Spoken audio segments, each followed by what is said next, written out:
We have a special treat for you today. Not only have I spoken to Dr. Trevor Stammers once, I'm going to speak to him a second time for you today. Hello, Trevor. Hello, Andy. Good to be with you again. Yeah, so last time we spoke about ethics and faith. It's an interview that I got very excited about. And if you want to listen or watch that again, by the way, listening to this now, you can go to our catch-up section and find that one with Dr. Trevor Stammers. It's got links to our YouTube and podcast.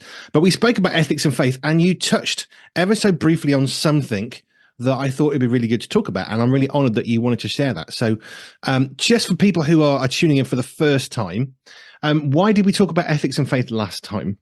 I think primarily we spoke about that last time because you'd had another guest on the show, Dr. Richard Scott, and our paths had crossed several times. And unbeknown to me, Richard had mentioned an article that I had written for the Christian Medical Fellowship, of which we're both members, on the subject of gene editing. And you thought you'd like to talk to me because Richard had kindly made some nice comments about that article, which I was happy to do. And I recently retired from being an academic and love the career that I had in teaching. But I must have mentioned during that the way in which that happened, which was connected with something that wasn't so nice, that we're going to talk about this morning. Yeah, and this is the thing, isn't it? In life, there are going to be good things and bad things, and we have to face them. We can't ignore them. They're going to hit us, and whether it's an ethical dilemma or a physical body dilemma, they're going to hit us, and that's what we're going to talk about today. So let me take us back a little bit. So you used to be a GP. So if you're in the US listening, that's a family practitioner. So you're effective, your first port of call for all your medical issues. Is that about right? Yes, that's right. I did that for just shy of 30 years. I had nearly always wanted to be a medic. I don't come from a medical family. I have no idea where the ambition to become a doctor came from, but it would have probably coincided with my first encounters with the Christian faith at about the age of 10 or 11.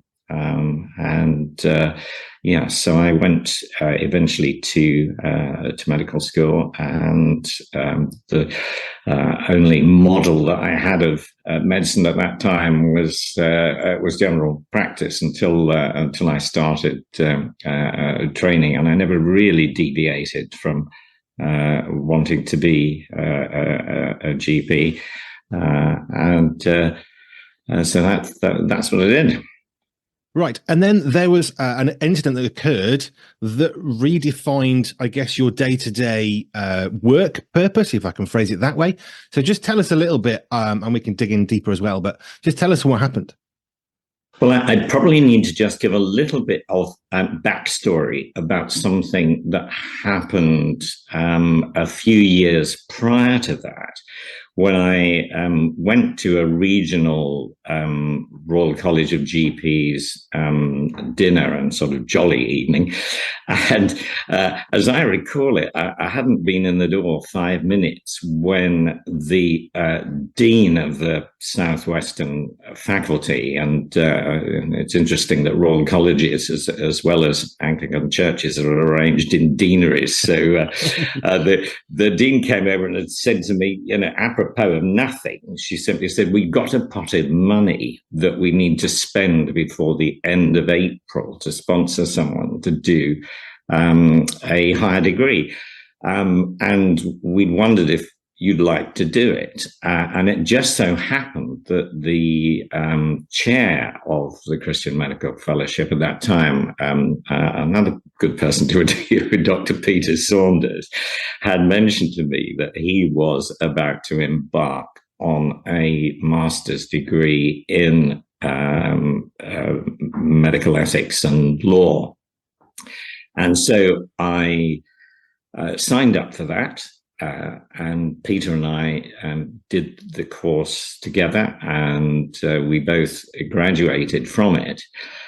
And because I was still in active general practice, the professor who was directing the course asked me if I'd consider teaching one of the modules on it, because they were looking to expand the team. So I did that, and so became a very part-time staff member, just doing one day a week. And it was whilst I was at the university working at my computer on that one day a week, that at 1 o'clock on the 8th of March 2010, I was just about to go off to a staff meeting and turned to my colleague and said, my left eye has just gone completely dark, and I think my retina has come off. It was just like one of the, I was old enough to have gone to the cinema when movies had projectors, and when the film slips in the gate, there are these sort of stripes and slithers, and then, you know, the whole thing turns to nothing. It was just like that. So I said, you know, I'm going to pop along to our local eye unit, which is only about a couple of stations on the train. So I did that, and was seen fairly promptly, and I could tell by the length of time the doctor was looking into the eye through the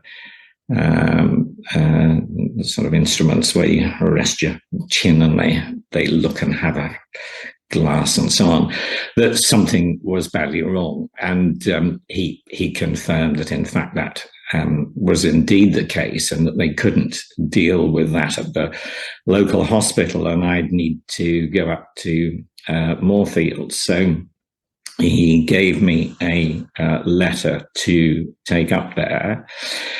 And so I then went back home,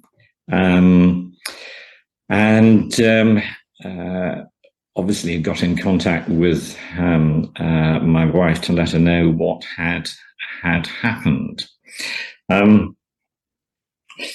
the next day, I went up to Moorfields quite early in the morning, and was sitting in the waiting room, and there were two passages of scripture that came into my mind, one after the other, as I was sitting there. And I've had several illnesses that have required hospital intervention in the past, and I think it would be true to say that perhaps like most doctors, I don't know, but certainly I'd been quite spooked by those, and quite anxious and panicky. And sitting in that waiting room, I just had a very clear sense of God's presence. I can't really explain it in any other way. And the first passage that came to mind was the little story in Mark 8 about the blind man that Jesus touched twice in order to heal him. And after the first touch, he makes that statement about, I see people as trees walking. And then the second verse was one of the most challenging sayings of Jesus from Matthew's Gospel in chapter 10, where he says, if I can quote it correctly, do not fear those who can destroy the body, but rather fear those, or fear him who has the power to destroy both body and soul in hell. And the relevance of the first passage was pretty obvious to my situation, and listeners, and particularly if you're listeners who are not familiar with the teaching of the Bible at all, may think that that's a very odd passage, but it immediately had resonance with me in the light of the passage about Jesus' power to heal, inasmuch as I felt God saying to me through both of those passages that I am with you and I am the one that you need to focus on. And so I suppose you could sort of say God had got my attention through what was happening to me.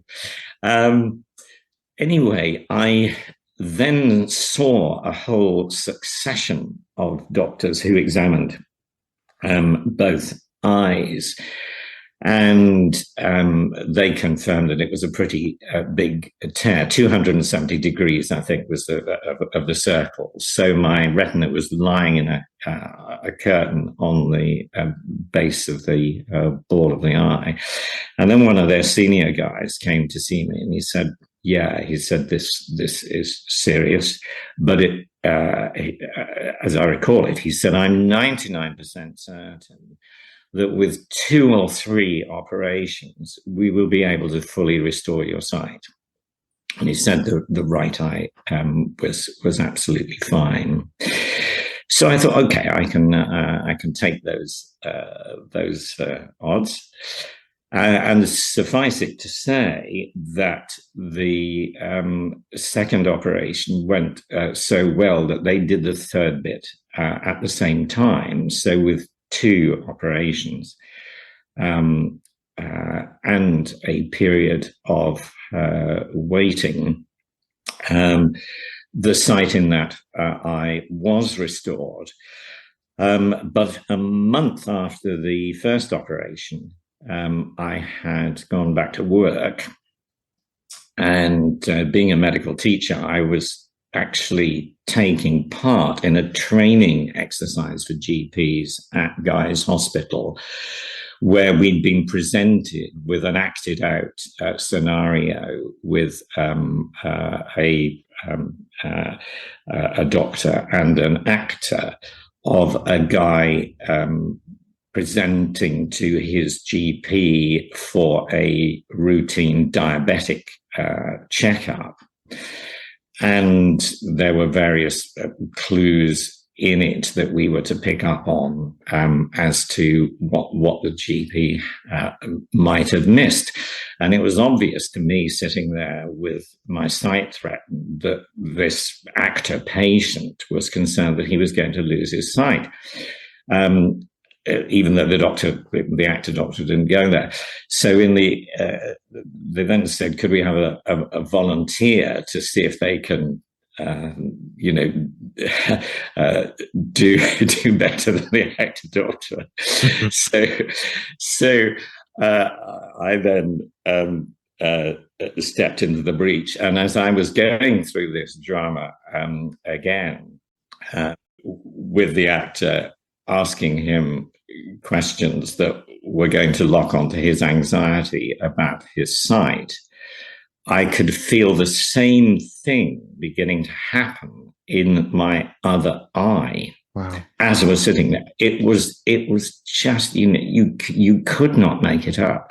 And so my thoughts were racing as I was sitting there. I was thinking, oh my, the other eye is going to do the same thing. And so I did finish that mock consultation a little more quickly than I otherwise would. And as soon as that was over, I went to the person who was organizing it and said, I'm really sorry, I've got to go straight away because I have got to get to Moorfields, because I think actually I'm losing losing sight in my eye. Wow. And that was the case as well. So that eye, fortunately, was less severely damaged, but nevertheless, that required surgery as well. So suffice it to say that there was a period of my life with the combination of the healing eye from the first major surgery and the operated eye from the second one, when I was totally blind for about 7 weeks. Wow. That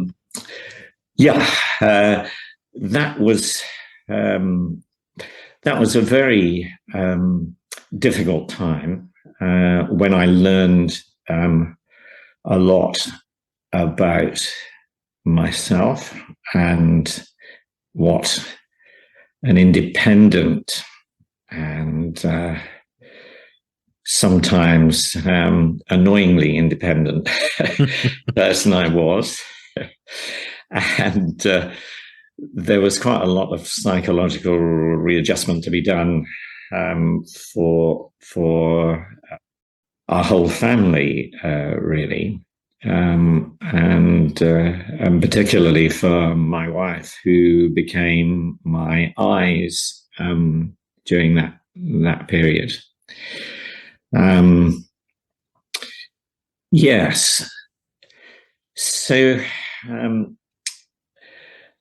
there was the darkest point at that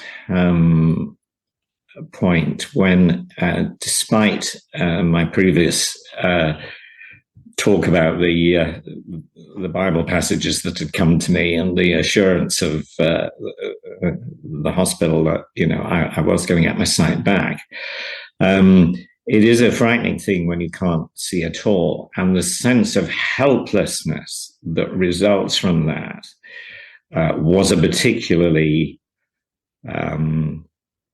trying experience for me. As somebody as a GP, they come to you to look for solutions, and you're always expected to have the answers and something that can be done. And here I was rendered in a state where I could not even make myself a cup of tea. And I remember really losing it on one occasion when I was trying to do that, not being able to see, and the water splashed over. And I remember, hanging my fist down on the stone counter in complete and utter frustration. So that was the lowest point, and I think I think I just raged at God at that point in sheer frustration. Now, independence is one thing, but a great thing about being part of the body of Christ and being in a community is the people who come alongside. And we have a very good friend, Jane, who had worked for a Christian organization called Through the Roof, which was focusing on helping Christians with disability. But at that time, she was working for one of the local councils as their disability officer. And as soon as she got to know about it, she got in touch with my wife, and several little gadgets and helps arrived, including a tiny device with a battery and a sensor that you can clip over the top of a cup, so that when you fill it, it beeps as it gets warmer and beeps very loudly when it's up to the level of the top of the cup, so that it enables you, when you can't see, to make a cup of tea. So that problem was solved. And she also told me where I could get a cane, and on the practical difficulties of that was really very, very helpful. I also had a Christian patient who used to work at the BBC, who had been blind from childhood. And she'd obviously got to know about my plight and had been given my telephone number at home. So I picked up the phone one day, and honestly, you can find that because of the noise it makes. And there she was. And I said, "Oh, hello. Hello, Hazel." That was her name. And she said, "Oh, hello, Trevor." She said, "You sound quite bright." So I said, "Well, why do you say that?" She said, "Sighted people normally cope with blindness really badly." And by that, she meant it. She knew from her own experience working with blind people that if you've never known anything but it is a different life story, and that many people who are blinded in later life do have a greater struggle with it. So she was a huge encouragement as well. But the other piece of the Lord's timing and a way in which I entered into a completely new world was that we also had some Christian friends who he and I had shared a flat together when I was at uni, so we'd known one another a long time. And he and his wife came regularly to exhibit at the Christian Resources Centre in Sandown, which is fairly close to where we live. And so they'd come to stay with us every year during the week of that. And they were due to come during the period that I could not see. And Andrew said to me, "Why don't you come along to the exhibition?" And I'm not sure whether this was, I was completely blind at this time, or whether I had a sliver of a vision. As you recover from one of these operations where the eyeball is filled with either a gas or a liquid, the vision gradually recurs as the liquid is resorbed. But anyway, I couldn't see a great deal, and I certainly needed the stick and Andrew to guide me around. But as we entered through the door of the exhibition centre at Sandown Park, almost immediately, as I recall it, we hadn't walked many yards before a chap came over to speak to us and said, "My name's Gordon Temple, and I work with Torch Trust. Would you like to come and sit in our exhibit area, and I can tell you about some of our resources." Now that was an absolutely wonderful provision, because I was able to chat with some of their partially sighted members as well as volunteers, and discover things like their audio Bible. I was even able to learn about the various devices that can help people to read, and also to learn how hard it is to pick up Braille if ever I needed it. But that started an ongoing relationship with Torch Trust, which I certainly wanted to promote during this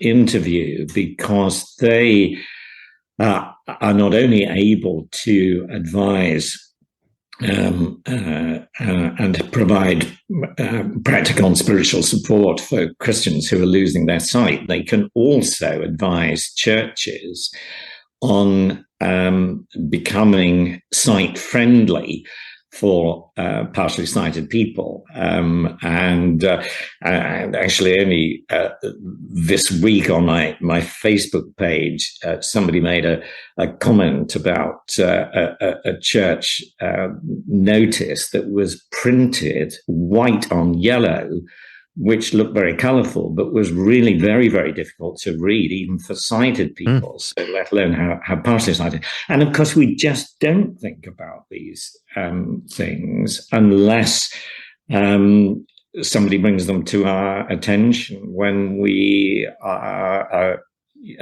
when we're not affected ourselves, or know others who are. So certainly Torch Trust provided a lifeline in the way of audio books.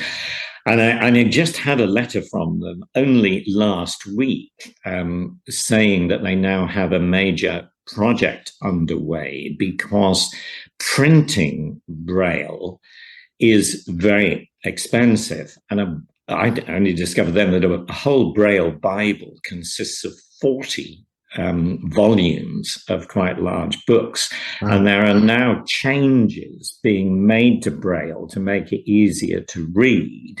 So there is a new form of Braille. So they have a major project underway to raise support for printing new Braille Bibles for those who are learning it under the new system. So I think that's something that's certainly important for me to get behind, and maybe some of those who are listening as well. They also do holidays and so on for blind and partially sighted people. So a great organization, and they provided me with a loan of a recorder device to be able to play audiobooks and so on, which was a great lifesaver too. Fast forwarding, the promise that I had felt of two operations on that eye did turn out to be correct.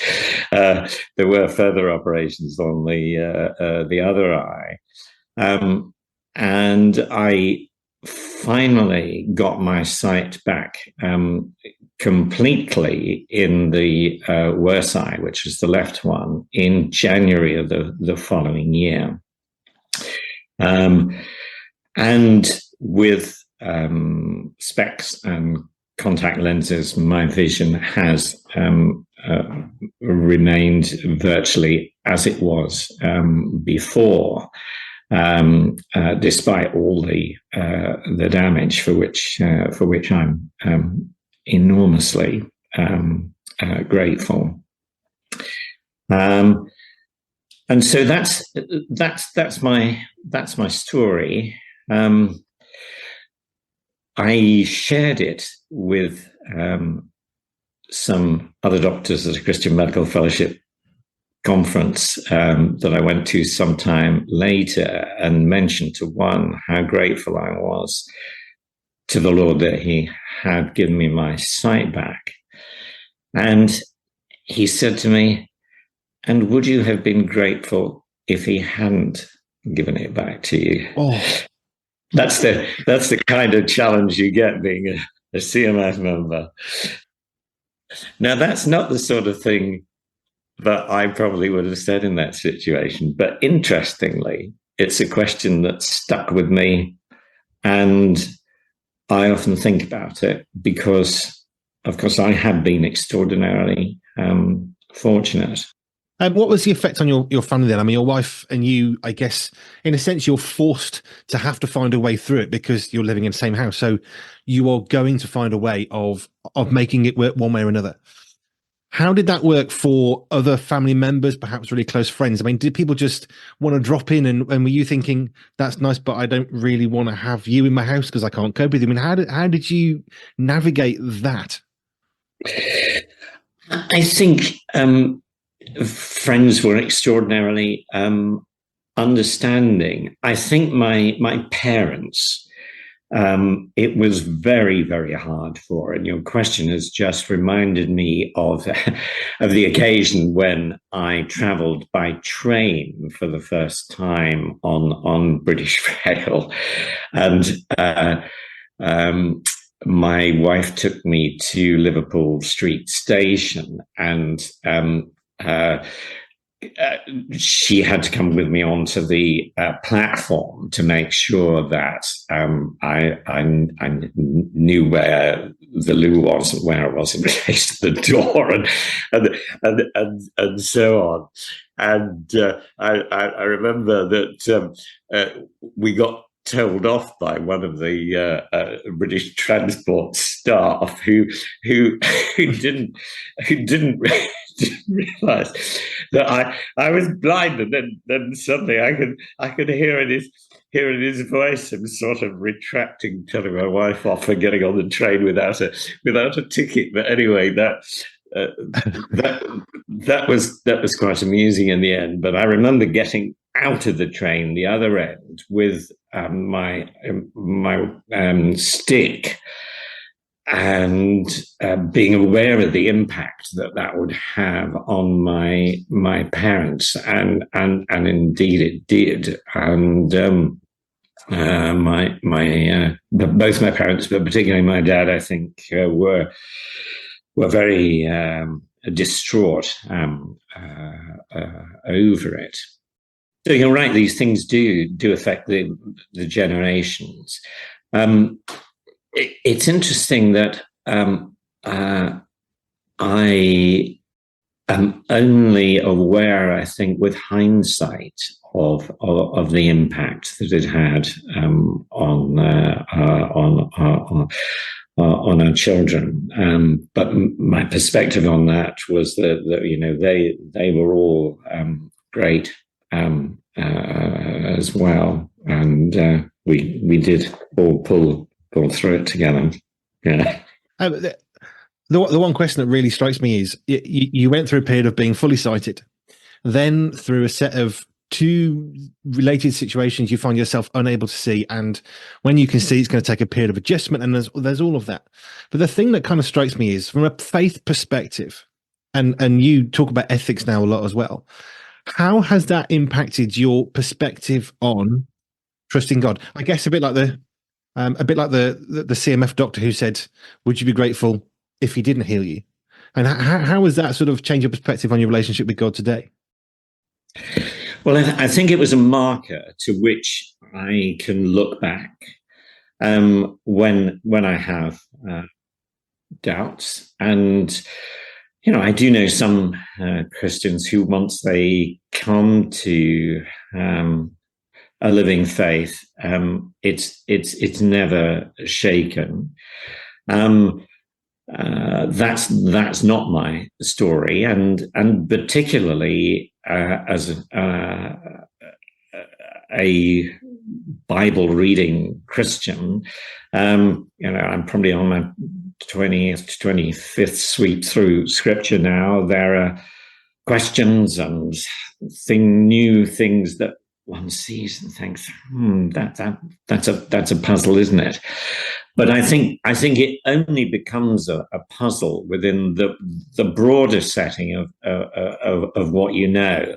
And I think one of the great sort of principles of discipleship is not to let the mystery and the puzzles displace the certainties. And the Christian faith doesn't rest upon my faith. It doesn't rest upon verses like the threefold cord not being quickly broken, being open to all sorts of interpretations. It rests upon the death and resurrection of Christ, attested by history and clearly witnessed in the Gospels. And as Paul says, if that's not true, we might as well pack up and go home because our faith is in vain. But if that's true, then it changes everything. So, I mean, another thing that being sightless brought home to me is the vast amount in Scripture about sight, and we sing that song about turn your eyes upon Jesus.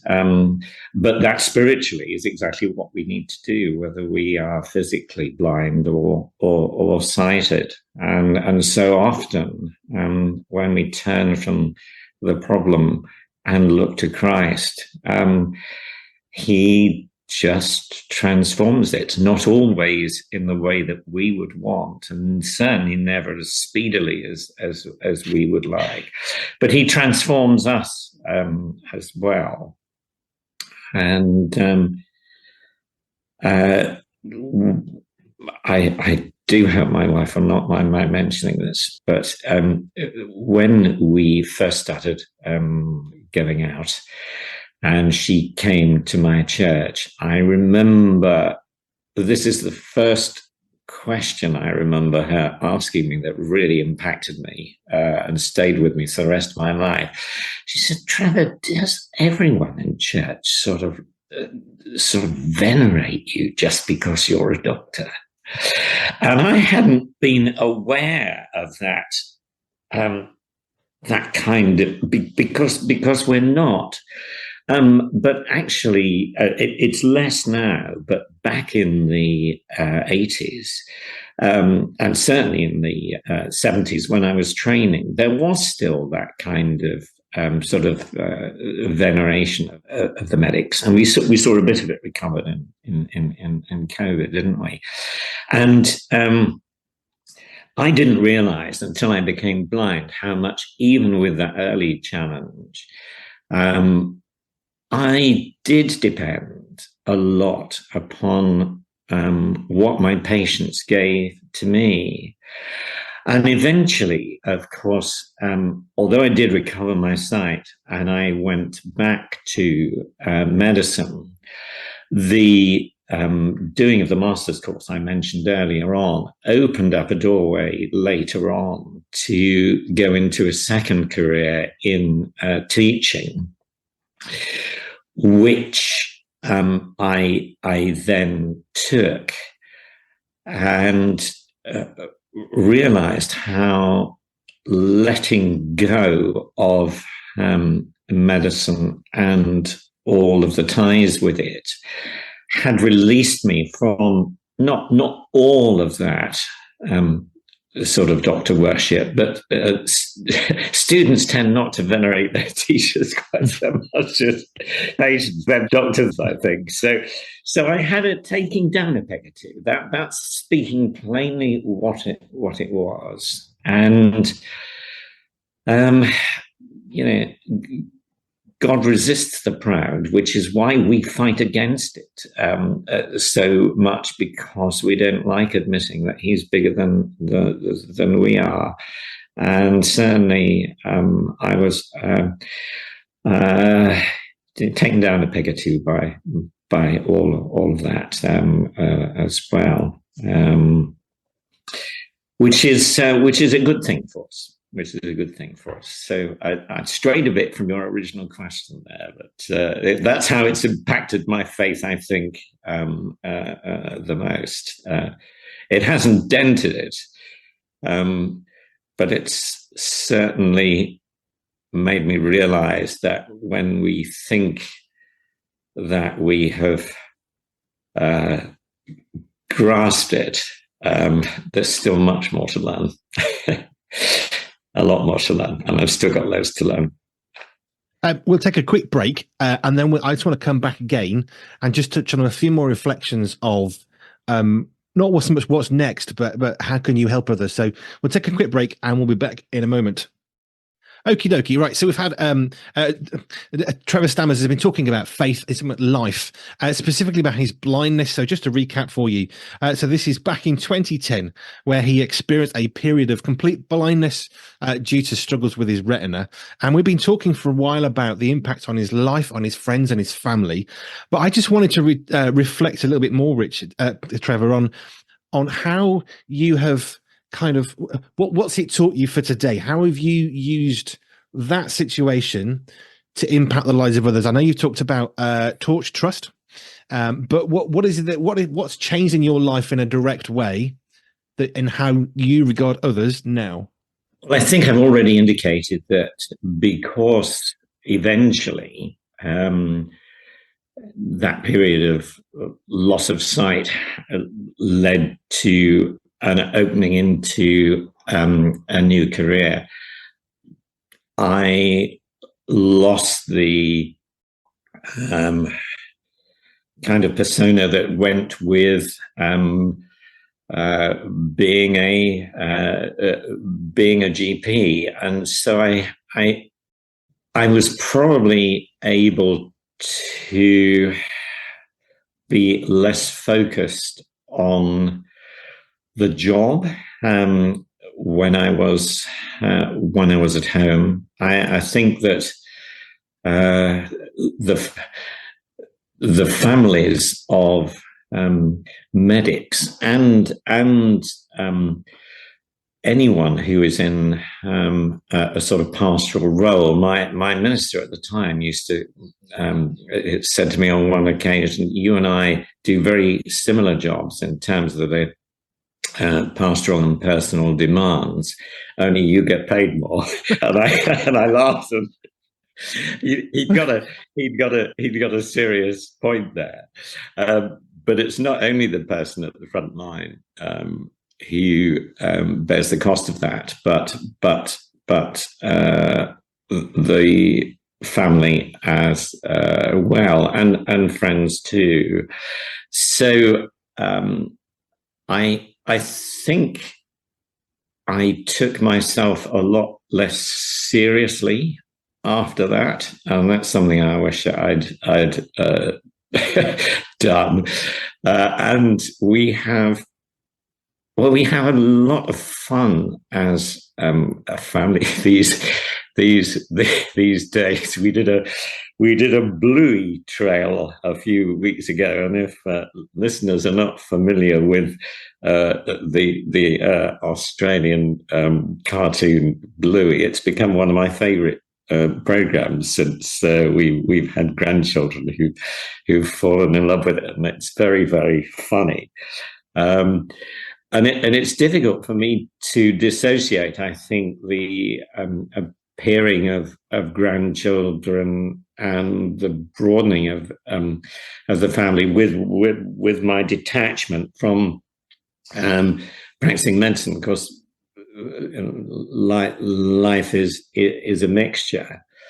I think it's taught me the importance of connectedness, and my church family then and now, I love being with, and I'm not aware of them showing me any reverence at all, for which I'm extremely, extremely grateful. We've got a Bible study tonight, the theme of which is it's all about Jesus. And so I was just thinking this morning that, you know, that's the way that our lives should be oriented, and it's a lifelong journey in getting there, isn't it? It's easy for you and me on a recorded program to be very holy about it, but when tragedy or the unexpected happens, even if it's getting a flat tire, rather than being blind, that brings out, how real our faith is, which is why, of course, we are not whipped off straight to heaven, but we are here to have our faith proved and tested. You've spoken lots about some of the situations and how that might encourage people. But if somebody was presented to you right now and they said, look, I think I'm losing my sight, or what would you say directly to somebody who is struggling because their strength is always going to come, if you can see, it's going to come naturally from the fact you can see. You're going to do this, you're going to do that, you're going to go here or there. To lose your sight is to lose, as you said, you lost a lot of your independence. But what would you directly say to somebody who is currently looking at this and thinking, perhaps looking is not the right word, but who is hearing this and thinking, I'm scared and I don't know what to do? What would you say to that person to encourage them, I guess? Right. Well, I think that if it is a situation like sight loss, I would immediately encourage them to get in contact with Torch Trust, either by phone or email, because I think preparing for the worst outcome of incurable sight loss or blindness is very, very important. And I was told that actually learning Braille is very, very difficult.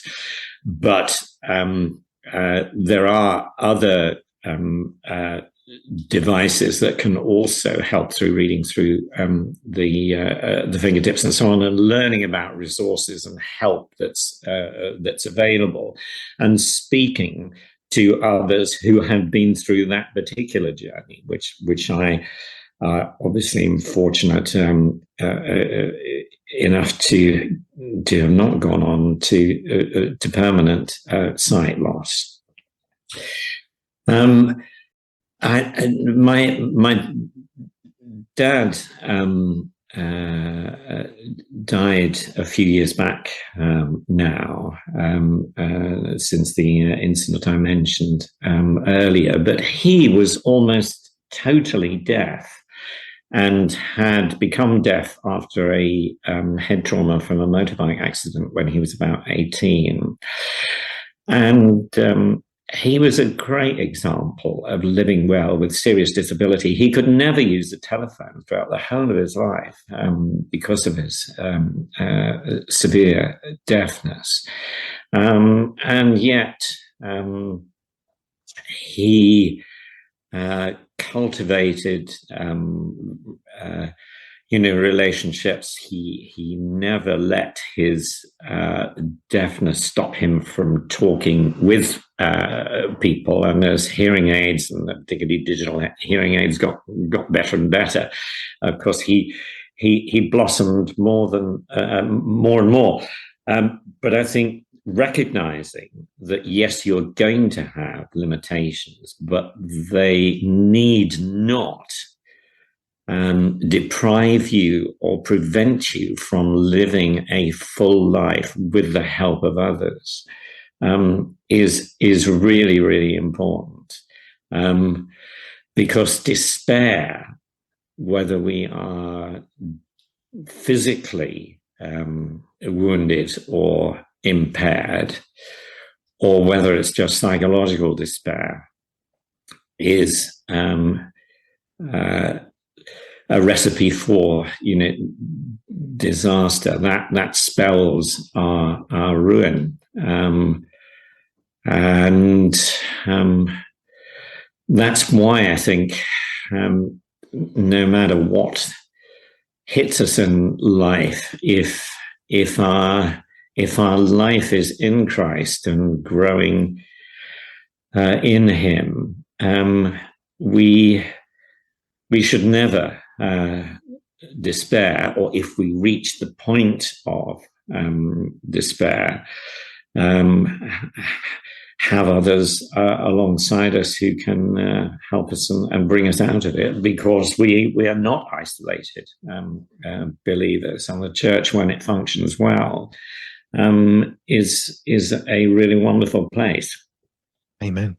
I remember watching a documentary many years ago, and it was about this team of people who had legs but were unable to use them playing sport. Basically, that was this part of the documentary, and they were in wheelchairs playing basketball. And they were slamming into each other, and it was quite terrifying. And they said, "Aren't you worried about breaking your legs?" And this guy said, "Well, I can't use them, so if I break them, who cares? Who knows? I'm just getting on with playing." And it was the joy of, I don't care, because what does it matter? And they were living their best life, effectively, using that phrase, despite the fact they were trapped in a wheelchair because they couldn't walk. They just got on with it. And the ramifications, yeah, well, never mind. On we go. And I loved that attitude in that. And I'm reminded of that as you speak, of the humility of what you went through, and the lessons you've learned, and how that's impacted who you are and how you are in your day-to-day life, which is just really, it's a real blessing. Thank you, Trevor, for sharing some of this story. It's been a privilege. Maybe I'll speak to your wife one day about her perspective, which I'm sure would be slightly different. I know my wife herself, I mean, we're nearly 30 years. She has learned to work with some of my foibles, of which there are more than one or two. And I recognize in you some of those things of, yes, my wife got me through this, and she knows who I am as well, the good and the bad. So thank you so much for sharing your story. Torch Trust, I've got the website here. If people are struggling, you want some advice, it's torchtrust.org, torchtrust.org. That's a really good resource, as Trevor said, to go and find it. You said you're retired now. Does that mean that you just sit at home drinking cups of tea, or are you busy doing other things now? What's life after teaching? Well, life is grandchildren. Life is singing. We had one of the women at church a couple of years ago spearheaded a project to get everyone in the church engaged in community, and after some humming and hawing, I thought, what do I really enjoy doing that I haven't done for a long time? And that's been choral singing. So I've got involved in choral singing, and like the chariots of fire. When I sing, I feel His pleasure. It may not always be a pleasure to those at home listening when you're rehearsing, but that fills quite a lot of time now. I'm on one of the singing groups at church as well, and it's also about sharing time together with my wife that probably we didn't do much of when I was practicing medicine. We got into the habit of taking mini breaks of 2 or 3 days around and about Britain nowadays, which have been really, really, really super. Yeah. Wonderful. Thank you so much for your time today. This has been a privilege. I've been looking forward, is perhaps I use that carefully, but to hearing this story and sharing with others, because as ever, it's not a story of hopelessness. It's a story of hope. And that hope has a name. That name is Jesus Christ. And I love how right from the onset, God, Scripture, Jesus has been part of your journey, and it's inspiring and it's encouraging. It's encouraging to me as I look at life that is really, really difficult and busy for us right now as a family. And your story helps me too, because there's a certainty, and that certainty isn't dependent upon my ability to do anything, but on what Jesus has already done, which cannot be undone. And I love that. So thank you so much. I'm encouraged just chatting to you anyway, and I hope others are encouraged too. And if you want to know more, the best thing to do is go and look at torchtrust.org, torchtrust.org, if you want more information about some of the things that Dr. Trevor Stammers has been sharing today. So thank you so much for your time. It's been a privilege and a joy, and I've been honored to part of sharing your story today. Thanks for having me on the show again. I've enjoyed chatting to you. You're very welcome. Pure 24/7 radio is listener supported, which means we are free, online and always pure because of the generous support of our listeners. If you would like to contribute financially, please visit pure247radio.org. If you'd like to find out how we use your money, please visit the Our Cost section. Any donation of any size will help keep us on air and broadcasting for free. Thank you.